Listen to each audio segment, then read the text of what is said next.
اور بہت جلد اس سے دور رکھا جائے گا، اور وہ سب سے بڑا پرہیزگار اور متقی ہے۔ اس آیت مبارکہ سورہ لیل کی کم و بیش 5 سے 6 آیتیں حضرت سیدنا صدیق اکبر رضی اللہ تعالیٰ عنہ کی شان میں نازل ہوئی۔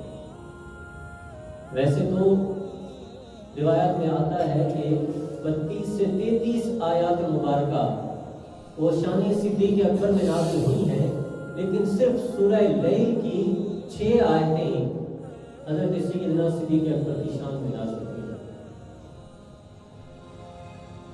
آپ کا فضائل و مناقب گزشتہ جمعے میں کچھ بیان کیے گئے تھے، تو ان میں سے کچھ کہ یہ آیت مبارکہ آپ کی افضلیت، آپ کی سیرت، آپ کا تقوی، آپ کی خلافت، آپ کی ولایت، افضلیت، دنیا سے آپ کا رخصت ہونا، اور بہت سارے احسانات دین اسلام پر آپ کے ہیں۔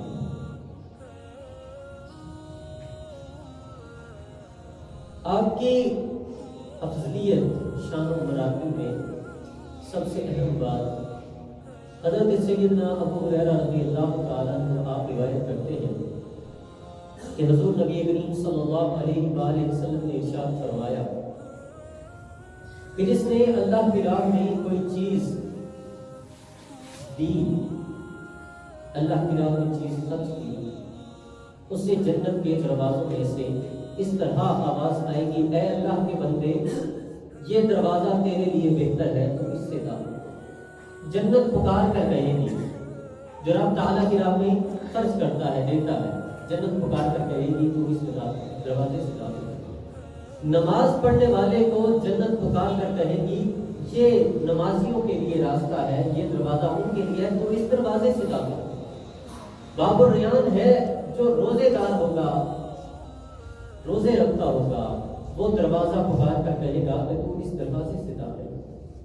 حضرت سیدنا صدیق اکبر رضی اللہ تعالیٰ عنہ آپ نے عرض کیا، رسول اللہ صلی اللہ علیہ وسلم، میرے ماں باپ آپ پر قربان ہوں، کیا کوئی ایسا شخص بھی ہے، ایسی کوئی شخصیت بھی ہے کہ جنت کے سارے دروازے اس کو پکار کر کہیں گے تو ہم سے داخل، اس دروازے سے داخل ہو، صدقے والے سے، نماز والے سے، روزے والے سے، کہ دروازے پکار کر کہیں گے کہ ہم سے داخل ہو، اس دروازے سے داخل۔ فرمایا، اے صدیق اکبر، تو وہ واحد شخصیت ہے میرے بعد میری امت میں کہ جنت کا ہر دروازہ تمہیں پکار کر کہے گا کہ تم ہم سے داخل، ہر دروازہ پکار۔ کتنی فضیلت! کہتے ہیں کہ حضور نبی کریم صلی اللہ علیہ وآلہ وسلم کا قرب، پیار، محبت حاصل کرنے کے صرف 2 خاص طریقے ہیں جو بہت جلد حضور کی محبت حاصل کی جا سکتی ہے۔ پہلا کیا ہے؟ آپ کی صاحبزادی سیدہ طیبہ طاہرہ فاطمہ الزہرا سلام اللہ علیہا، جو ان کے ساتھ محبت اور عقیدت رکھتا ہے، اس کو حضور نبی کریم صلی اللہ علیہ وسلم کی معرفت اور محبت ہے۔ اور دوسرا حضرت سیدنا صدیق اکبر رضی اللہ تعالیٰ عنہ، جو یار غار بھی ہیں، یار مزار بھی ہیں، حضور کے پہلو میں لیٹے ہوئے، ان کے ساتھ جو محبت رکھتا ہے، فرمایا کہ اس کو بہت جلد حضور نبی کریم صلی اللہ علیہ وسلم کی محبت اور معرفت حاصل۔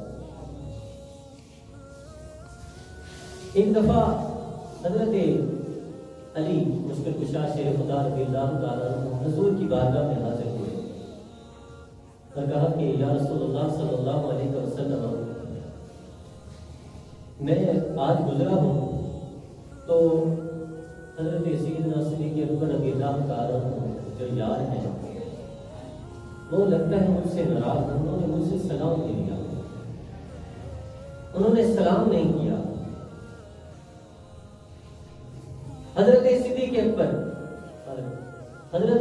اکبر رضی اللہ تعالیٰ عنہ حضور کی خدمت میں حاضر ہوئے، کہا کہ آج حضرت علی رضی اللہ تعالیٰ عنہ میرے پاس سے گزرے ہیں تو مولا علی مشکل کشا نے مجھ سے سلام نہیں لیا، مجھ سے سلام نہیں کہا۔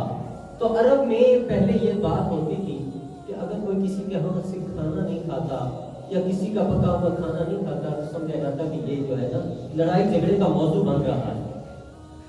اگر کوئی سلام نہیں کرتا تھا تو جان جاتے کہ یہ بندہ ناراض ہے، لگتا ہے کہ یہ مجھ سے خفا ہے. تو یہ بات حضرت سیدنا صدیق اکبر رضی اللہ تعالیٰ عنہ نے جب کہی کہ آج جو ہے نا حضرت علی نے مجھے جواب نہیں دیا سلام کا، تو تھوڑی دیر کے بعد حضرت علی رضی اللہ تعالیٰ عنہ حضور کی خدمت میں حاضر ہو گئے.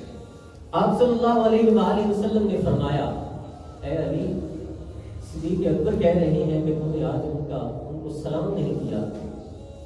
تو سنیں حضرت علی رضی اللہ تعالیٰ کیا جواب دیا. آپ عرض کرنے لگے، یا رسول اللہ صلی اللہ علیہ وسلم، میرے ماں باپ آپ پر قربان ہو، آپ نے خود ہی بتایا ہے کہ حضرت ابو بکر صدیق رضی اللہ تعالیٰ نیکیوں میں پہل کرتے ہیں اور ان کی نیکیاں سب سے زیادہ ہیں. فرمایا کہ قیامت کے دن ایک پلڑے میں مجھے رکھا جائے اور ایک پلڑے میں ساری امت کو رکھا جائے، پھر بھی میرا پلڑا بھاری ہے، اور پھر مجھے اتار کر ایک پلڑے میں حضرت سیدنا ابو بکر صدیق رضی اللہ تعالیٰ عنہ کو رکھا جائے اور دوسرے پلڑے میں ساری امت کو رکھا جائے تو پھر بھی حضرت ابو بکر صدیق کا پلڑا بھاری. کتنے اصحاب شامل ہیں، کتنے اولیاء شامل ہیں. فرمایا کہ پھر بھی ابو بکر صدیق کا پلڑا بھاری. تو عرض کرنے لگے، یا رسول اللہ، ہر کام میں حضرت ابو بکر صدیق پہل کرتے ہیں، نیکیوں میں بھی سبقت لے جاتے ہیں. تو میں نے کہتے ہیں نا کہ سلام جو کرے اس کو زیادہ ثواب ملتا ہے جو پہل کرتا ہے، اور جو جواب دیتا ہے اس کو سلام کا ہی جواب کا ثواب ملتا ہے.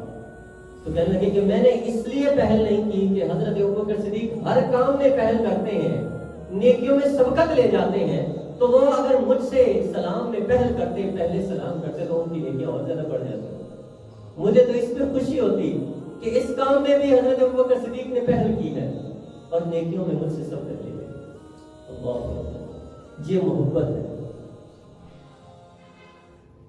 صحیح مسلم کی حدیث مبارکہ ہے، حضرت سیدنا ابو ہریرہ رضی اللہ عنہ آپ روایت کرتے ہیں، کہتے ہیں کہ حضور نبی کریم صلی اللہ علیہ وآلہ وسلم نے فجر کی نماز پڑھی، جماعت کرائی، سارے اصحاب موجود ہیں. آپ صلی اللہ علیہ وآلہ وسلم صحابہ کرام سے مخاطب ہو کر فرمانے لگے، اے میرے پیارے صحابہ، آج کوئی ایسا شخص ہے کہ جس نے روزہ رکھا ہو؟ ماہ رمضان نہیں ہے. آج کوئی ایسا شخص ہے جس نے روزہ رکھا ہو؟ تو حضرت عمر فاروق رضی اللہ تعالیٰ عنہ آپ عرض کرنے لگے، یا رسول اللہ صلی اللہ علیہ وسلم، میں نے روزے کی نیت کی تھی کہ میں آج روزہ رکھ لوں، لیکن میں روزہ نہیں رکھ سکا. تو حضرت سیدنا ابو بکر صدیق رضی اللہ تعالیٰ عنہ آپ کھڑے ہوئے اور کہا کہ یا رسول اللہ صلی اللہ علیہ وسلم، میں آج روزے سے ہوں، میں نے آج روزہ رکھا. آپ پھر فرمانے لگے کہ آج کوئی ایسا شخص ہے کہ جس نے مریض کی عیادت کی ہو، ابھی فجر کی نماز پڑھی ہے، آج کوئی ایسا شخص ہے کہ جس نے کسی مریض کی عیادت کی ہو؟ تو حضرت عمر فاروق عرض کرنے لگے، یا رسول اللہ صلی اللہ علیہ وسلم، ابھی تو ہم نے فجر کی نماز پڑھی ہے، تو فجر کی نماز ادا کرنے کے بعد کسی مریض کی عیادت کو جائیں گے؟ حضرت ابو بکر صدیق عرض کرنے لگے، اللہ، آپ عرض کرنے لگے، یا رسول اللہ صلی اللہ علیہ وسلم، میں جب آ رہا تھا نا مسجد کے لیے نماز پڑھنے کے لیے، تو حضرت عبد الرحمن ابن عوف رضی اللہ تعالیٰ عنہ میں نے سنا کہ بیمار ہیں، میں ان کی عیادت کر کے آیا. حضور نبی کریم صلی اللہ علیہ وسلم مسکرانے لگے. غیب کا علم جانتے ہیں، ان کو پتا ہے کہ صدیق اکبر ہر کام میں سبقت لے جاتے ہیں. آپ پھر عرض کرنے لگے، آپ رسول اللہ صلی اللہ علیہ وسلم نے فرمایا کہ ہے کوئی ایسا شخص کہ جس نے آج صبح صدقہ خیرات کیا؟ حضرت عمر پھر عرض کرنے لگے، یا رسول اللہ صلی اللہ علیہ وسلم، ابھی نماز سے میرا ارادہ ہے کہ فارغ ہونے کے بعد جو ہے نا میں صدقہ خیرات کروں گا، تو ابھی تو ہم یہیں پہ بیٹھے ہیں، ابھی نماز پڑھی ہے. تو حضرت ابو بکر صدیق پھر فرمانے لگے، اللہ، پھر عرض کیا، یا رسول اللہ صلی اللہ علیہ وسلم، میں جب حضرت عبد الرحمن ابن عوف رضی اللہ تعالیٰ عنہ کے گھر سے نکلا ہوں نا، تو مجھے راستے میں ایک سائل مل گیا. اس نے سوال کیا، تو کہتے ہیں کہ میرا پوتا یا میرا بیٹا میرے ساتھ تھا، تو اس کے پاس ایک چھوٹا سا روٹی کا ٹکڑا تھا، میں نے وہ لے کر اس سائل کو دے دیا، میں نے صدقہ کیا. حضور نبی کریم صلی اللہ علیہ وسلم مسکرانے لگے اور فرمایا، 2 دفعہ فرمایا کہ حضرت ابوبکر صدیق جنتی، اے صدیق تم جنتی ہو، اے صدیق تم جنتی ہو، 2 دفعہ فرمایا جنتی۔ حضرت عمر فاروق رضی اللہ تعالیٰ نے ٹھنڈی آنکھ لی اور کہا کہ آج بھی حضرت ابوبکر صدیق مجھ سے سبقت لے، کاش میں پہل کر لیتا نیکیوں میں، آج بھی ابوبکر صدیق مجھ سے سبقت لے گئے۔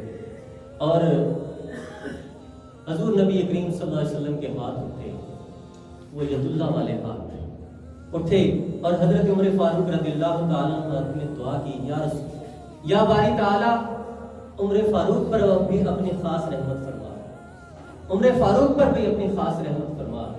تو یہ بات جب سنی، یہ الفاظ سنے، تو حضرت عمر فاروق جھومنے لگے اور کہا کہ اب مجھ پر بھی رب تعالیٰ کی خاص رحمتیں ہوں، ہر کام میں سبقت لے جانا، ہر کام۔ حضور نبی کریم صلی اللہ علیہ وسلم فرمانے لگے کہ حضرت ابوبکر صدیق رضی اللہ تعالیٰ عنہ کا تقویٰ حضرت عیسیٰ علیہ السلام کے برابر ہے، وہ نبی ہے۔ کیا فرمایا کہ حضرت عیسیٰ علیہ السلام کے تقوی کے برابر حضور نبی کریم صلی اللہ علیہ وسلم کا تقوی، یہ حضرت ابوبکر صدیق رضی اللہ تعالیٰ عنہ کا تقویٰ۔ آپ کا جب آپ نے ہجرت کا سفر کیا حضور نبی کریم صلی اللہ علیہ وسلم کے ساتھ، تو ابو جہل اور اس کی جو کمیٹی تھی، پارٹی تھی، انہوں نے کہا کہ یہ ان کا تعاقب کیا جائے، حضور نبی کریم صلی اللہ علیہ وسلم کا اور حضرت ابوبکر صدیق کا، اور جو ان کو پکڑ کر لائے گا نا، اس کو ایک انعام دیا جائے گا، 100 اونٹ دیے جائیں گے۔ ایک کافر کو اس بات پر آمادہ کیا گیا جس کا نام سراقہ بن مالک، بعد میں یہ مسلمان ہو گیا تھا۔ جب اس نے تعاقب کیا تو قریب ہی تھا، کہتے ہیں کہ 2 نیزوں کا صرف فاصلہ تھا جب یہ قریب پہنچا۔ حضرت ابوبکر صدیق گھبرا گئے اور کہا، یا رسول اللہ صلی اللہ علیہ وسلم، یہ تو ابھی آپ کو نقصان نہ پہنچا دے، یا مجھے ہی نہ نقصان پہنچا دے، زخمی کر دے یا شہید کر دے۔ حضور نبی کریم صلی اللہ علیہ وسلم کے ہاتھ اٹھے اور کہا کہ مالک ہمیں محفوظ تھا، اور اسی وقت اس گھوڑے کی ٹانگیں جو ہیں وہ گھٹنوں تک زمین میں دھنس گئی اور وہ منہ کے بل گرا، سراقہ منہ کے بل گرا۔ یہ اسی وقت حضور کی دعا کا معجزہ دیکھ کر سراقہ وہیں پر قدموں کے بل بیٹھ گیا۔ اس وقت تو اسلام قبول نہیں کیا اس نے۔ دوسری دفعہ پھر وہ اٹھا، کچھ فاصلہ طے کیا، لیکن پھر حضور کے ہاتھ اٹھے، پھر اس کے گھوڑے کے پاؤں جو ہے وہ گھٹنوں تک زمین میں دھنس گئے۔ پھر اٹھا اور حضور کی بارگاہ میں حاضر ہوا اور اس نے اسلام قبول کیا، مسلمان ہوا۔ جب اسلام قبول کیا تو آپ صلی اللہ علیہ وآلہ وسلم نے حضرت سراقہ بن مالک کو ایک خاص پیغام اور خوشخبری دی اور فرمایا، اے سراقہ، عالم الغیب جاننے والے ہیں نا حضور، میں تمہیں خبر دیتا ہوں کہ تیرا حال یہ ہوگا کہ ملک کے کیس و کسرا کے جو بادشاہ کے سونے کے کنگن ہوں گے نا، وہ تو آپ ہوتے ہیں۔ ویسے تو سونا انسان کے لیے حرام ہے، جائز نہیں ہے سونا ہے۔ کہا کہ تو جو بادشاہ کے سونے کے کنگن ہیں نا، وہ میں تمہارے ہاتھوں میں دیکھ رہا ہوں۔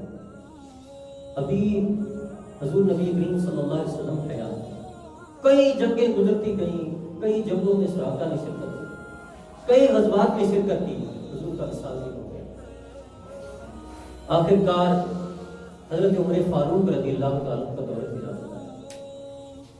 جب آپ ایران فتح کرنے کے لیے، ایران فتح ہوا، اس کے بعد کیسر و کسریٰ کی جانب لشکر لے کر سراقہ جب گیا تو وہ بہت بڑا محل تھا، لیکن آپ کے ذہن میں یہ بات تھی کہ میں سونے کے کنگن پہنوں گا، اس بات میں یہ قلعہ فتح کروں گا۔ تو وہ بہت بڑا تھا، اندر جایا نہیں جا رہا تھا مسلمانوں سے، دروازے بھی بڑے تھے، دیواریں بھی بڑی تھیں، اوپر سے وہ حملہ کر رہے تھے، تیر انداز تیر پھینک رہے تھے اور مسلمان زخمی اور شہید ہو رہے تھے۔ مسلمانوں کے پاس چند منجنیقیں تھیں جن پر گولے رکھ کر وہ محل کے اندر، قلعے کے اندر پھینک رہے تھے۔ حضرت سراقہ بن مالک رضی اللہ تعالیٰ عنہ نے سنے حضور کی بات پر کس قدر ان کو اعتماد اور یقین تھا. آپ عرض کرنے لگے کہ مجھے اس منجنیق پر باندھ دیں اور اوپر سے پھینکیں قلعے کے اندر، میں اندر جاؤں گا، اندر سے جا کر دروازہ کھولوں گا اور آپ سارے اندر آ جائیں. مسلمان عرض کرنے لگے کہ آپ کا تو کوئی چیز بھی نہیں بچے گی، آپ کی تو ہڈیاں ٹوٹ جائیں گی، ٹانگیں ٹوٹ جائیں گی، اتنی دور سے ہم آپ کو اندر پھینکیں، اتنا بڑا قلعہ ہے، محل ہے، تو آپ تو زندہ بھی نہیں بچیں گے. تو آپ عرض کرنے لگے نہیں، میں نے رسول اللہ صلی اللہ علیہ وآلہ وسلم کا یہ فرمان سنا ہے کہ جب تک میں سونے کے کنگن نہیں پہن لوں گا مجھے موت نہیں آئے. تو جب میں نے ہی قلعہ یہ فتح کرنا ہے، مجھے اسی طریقے سے آپ اندر پھینکیں، میں جا کے اندر سے دروازہ کھولوں. اور یہی طریقہ مسلمانوں نے اپنایا اور اس قلعے کو فتح کیا اور آپ نے سونے کے کنگن وہ پہنے. جی حضور کی بات پر یقین اور محبت کس قدر. اور جب آپ نے حضرت ابوبکر صدیق رضی اللہ تعالیٰ عنہ نے مسلمہ بن کذاب جس نے نبوت کا دعویٰ کیا تھا، یہ حضرت عبداللہ حضور نبی کریم صلی اللہ علیہ وسلم کے پیدائش کے وقت بھی یہ موجود تھا. اور جب یہ لعین کذاب مرا تھا تو اس کی عمر 150 سال تھی، 150 سال. حضور نبی کریم صلی اللہ علیہ وسلم کی حیات طیبہ میں بھی یہ موجود تھا، لیکن اس وقت اس نے نبوت کا دعویٰ ظاہری طور پر نہیں کیا تھا. 17 لوگوں کا لشکر حضور نبی کریم صلی اللہ علیہ وسلم کی خدمت میں حاضر ہوا، یہ بھی ساتھ میں موجود تھا. وہ سب کلمہ پڑھ کر مسلمان ہو گئے، حضور کا معجزہ انہوں نے دیکھا. ایک روایت میں آتا ہے کہ اس وقت تو اس نے بھی ذاتی طور پر کلمہ پڑھا، کیونکہ اس نے کہا کہ میں کلمہ پڑھوں گا، آپ مجھے کوئی معجزہ دکھائیں. ظاہری طور پر اس نے کلمہ پڑھا، لیکن واپس جب اپنے قبیلے میں گیا، علاقے میں گیا، تو اس نے انکار کر دیا. جب اس نے لشکر تیار کیا حضور کے وصال کے بعد، اور بہت سے لوگ جو ہیں وہ ظاہری دنیاوی مفاد کے لیے روایت میں آتا ہے کہ جس طرح حضور معجزات دکھاتے تھے نا، یہ بھی لوگوں کے ساتھ عجیب عجیب دعوے کرتا. لوگ اس کے پاس آتے، یہ کہتا کہ یہ بندہ جو ہے نا اتنے سال جیے گا، اور خدا کا کرنا ایسا ہوتا کہ وہ الٹ ہو جاتا اور اسی دن مر جاتا. کہتا کہ یہ کنواں جو ہے اتنے دن چلے گا، اور یہ اپنی تھوک جو ہے وہ اس میں پھینکتا اور وہ اسی دن رب تعالیٰ کے حکم سے خشک ہو جاتا. اور کہتا کہ یہ اونٹ اس قدر دوڑے گا اور یہ صحت مند و توانا ہو جائے گا، اگر کوئی بیمار ہوتا تو وہ اسی دن مر جاتا. لیکن لوگوں نے یہ کام دیکھے بھی اس کے کہ یہ جھوٹا ہے، کذاب ہے، لیکن پھر بھی ظاہری مفاد کے لیے، دولت کی ہوس کے لیے لوگ اس کے پیچھے لگے رہے. لاکھوں کی تعداد میں اس نے اپنے عقیدت مند بنا لیا. 70,000 کا لشکر اس نے تیار کیا مسلمانوں کے خلاف. جب مسلمہ بن کذاب، یہ جھوٹا نبی جس نے دعویٰ کیا تھا، نبوت کا دعویٰ کیا تھا، حضرت ابوبکر صدیق رضی اللہ تعالیٰ عنہ نے خطبہ دیا اور فرمایا کہ آج سارے مسلمان جتنے بھی ہیں، چاہے غزوہ احد والے ہیں، بدر والے ہیں، نوجوان ہیں، بچے ہیں، بوڑھے ہیں، سب نکلیں اس کذاب کے خلاف اعلان جنگ کرتے ہیں. روایت میں آتا ہے کہ 23 سے 24,000 کا لشکر مسلمانوں کا تھا اور وہ 70,000 1700 صحابہ، جس میں سے 700 حفاظ کرام شہید ہوئے اور 1700 صحابہ جید صحابہ کرام جو ہے وہ اس میں شہید ہوئے اور بہت سارے کافر بھی واصل جنگ ہوئے. مسلمہ بن کذاب کو کس نے قتل کیا؟ جس نے غزوہ احد میں سید الشہداء سیدنا امیر حمزہ جو حضور کے چچا ہیں، جس نے ان کو شہید کیا تھا نا، بعد میں اس نے اسلام قبول کیا، حضور کی خدمت میں حاضر ہوا. جب حضور کے سامنے وہ آتا تو حضور چہرہ انور اپنا پھیر لیتے، اس کی طرف دیکھتے ہوتے، اس سے فرمانے لگے کہ میں تمہیں دیکھتا ہوں نا تو مجھے میرے چچا یاد آتے. تو وہ ہٹ جاتا. لیکن جب اس نے اسلام قبول کیا، اس نے کہا کہ مجھ پر قرض ہے، میں یہ قرض اتاروں گا. مسلمہ بن کذاب دوڑا، اس کے ساتھی بھی دوڑے. وہ ایک دیوار کی اوٹ میں جا کے چھپ گیا، لیکن بادشاہ نے اس کا تعاقب کیا اور اتنا زور سے نیزہ مارا کہ اس کے سینے سے پار ہوا اور اتنی غلیظ حالت میں وہ مرا. کہ اس کو کوئی پوچھنے والا بھی نہیں تھا، اور سب سے پہلے جو امیر ختم نبوت ہیں وہ حضرت سیدنا صدیق اکبر رضی اللہ تعالیٰ، اور سب سے پہلے یہ وہ خلیفہ ہیں کہ جن کو بیت المال میں یا ریاست میں ان کی تنخواہ مقرر کی گئی، ان کے پاس کوئی اتنی زیادہ مال و دولت نہیں تھی، آپ خلیفہ وقت تھے، لیکن پھر بھی کہا کہ مجھے یہی جو میں نے کرتا پہنا ہوا ہے کفن نیا نہ لینا، اسی کرتے کو غسل دو کرنا، اسی میں مجھے غسل دے کر دفنا دے۔ آخری وقت میں جب آپ کا وصال قریب آیا، وقت وصال، حضرت علی رضی اللہ تعالیٰ عنہ کو قریب بلایا اور کہا کہ اے میرے پیارے بھائی، اے میرے دوست، میں ایک وصیت نصیحت کرتا ہوں کہ جب میرا وصال ہو جائے، مجھے غسل دے دیا جائے، کفن دے دیا جائے، حضور کے روضے کے پاس مجھ کو رکھ دیا جائے۔ جب حضور نبی کریم صلی اللہ علیہ وسلم کے روضہ انور کے پاس، دروازے کے پاس مجھے رکھ دینا اور کہنا السلام علیکہ یا رسول اللہ، ھذا ابو بکر یستأذن، یہ ابو بکر ہیں یا رسول اللہ صلی اللہ علیہ وسلم، سلام پیش کرتے ہیں اور اجازت طلب کرتے ہیں، اگر آپ کی اجازت ہو تو اس کو آپ کے پہلو میں دفنا دیں۔ دروازہ بند ہے، اندر سے بند ہے، باہر سے بھی بند ہے، کہ آپ کھولنا نہیں ہے۔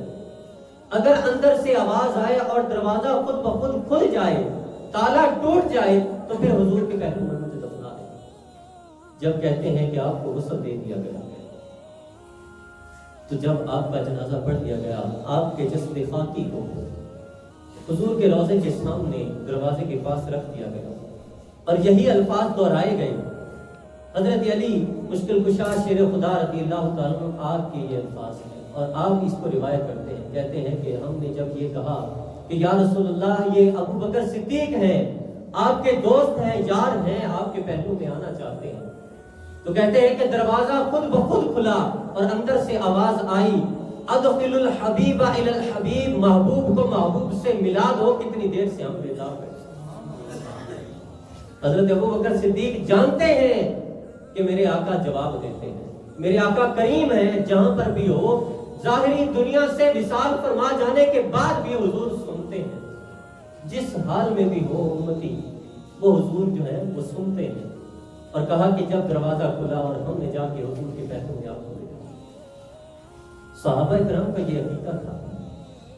اور جنگ یمامہ جو مسلمہ بن کذاب کے خلاف لڑی گئی، اس میں صحابہ کرام کا نعرہ یہی تھا یا محمد آہو، وہ بھی اللہ اکبر کا نعرہ لگاتے تھے، لیکن انہوں نے نعرہ جب اپنا بدلا یا محمد آہو، ان کو پتا تھا کہ یا محمد، یا رسول اللہ صلی اللہ علیہ وسلم ہماری مدد کے لیے آتے ہیں، اور وہ ہماری پکار کو سنتے ہیں، اور کتنے دور فاصلے پر یہ جنگ لڑی گئی، اور پھر بھی صحابہ کرام پکار رہے ہیں، ان کو معلوم نہیں کہ حضور تو رخصت ہو گئے دنیا سے۔ یہ تو حضرت ابو بکر صدیق کا عقیدہ ہے اور صحابہ کرام کا عقیدہ ہے، اور یہ آپ کا عشق و محبت۔ آپ کے وصال کے بارے میں 2-3 روایات آتی ہیں، کہ ایک تو یہ کہ آپ جب حضور نبی کریم صلی اللہ علیہ وسلم دنیا سے رخصت ہوئے، تو یہ جو جدائی تھی آپ برداشت نہیں کر سکے، یہ جدائی آپ برداشت نہیں کر سکے۔ 2.5 سال کے بعد آپ اس دنیا سے رخصت ہو گئے، اور 2.5 سال آپ نے خلافت جو ہے وہ کی۔ تو دعا ہے کہ رب تعالی ہمیں حضرت ابو بکر صدیق جیسا حضور سے پیار کا جذبہ عطا فرمائے، اور ہمیں بھی ان نفوس قدسیہ کے طریقے پر اور اسوہ حسنہ پر عمل پیرا ہونے کی توفیق عطا فرمائے۔ وآخر دعوانا